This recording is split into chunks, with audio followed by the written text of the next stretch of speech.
নমস্কার Ramakrishna mission media নেটওয়ার্কে আপনাদের সকলকে স্বাগত জানাই। শুভ পঞ্চমী। আপনারা বেলুড় মঠে আজ পঞ্চমী উপলক্ষে নারায়ণ শিলার আগমন হয়েছে। সেই অপূর্ব সুন্দর দৃশ্যগুলো আপনারা সকলে দর্শন করুন।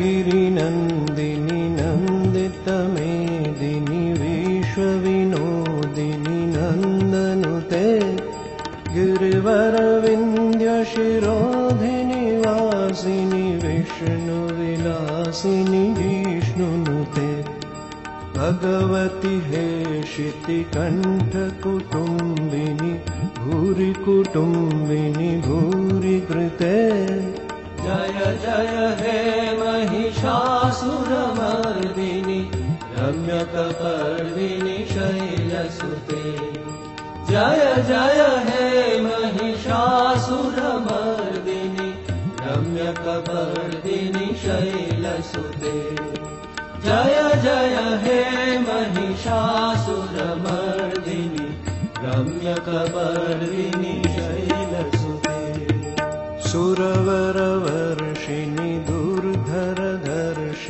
दुर्मुखमर्षिणि हर्षरते त्रिभुवनपोषिणि शङ्करतोषिणि किल्बिषमोषिणि घोषरते धनुजनिरोषिणि द्वितिसुतरोषिणि दुर्मदशोषिणि सिन्धुसुते जय जय हे महिषासुरमर्दिनि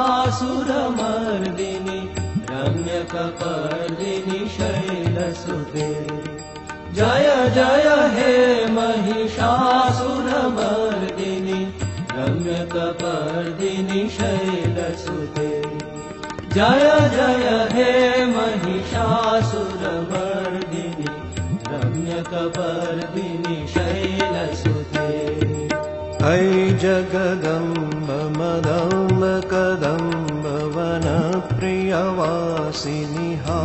আজকের ভিডিও ভালো লাগলে লাইক এবং শেয়ার করে দেবেন। আমরা রামকৃষ্ণ মঠ মিশন নিয়ে আবার নতুন কিছু ভিডিও নিয়ে আসবো। ততক্ষণের জন্য আপনাদের সকলকেই জানাই ধন্যবাদ এবং নমস্কার সকলকে।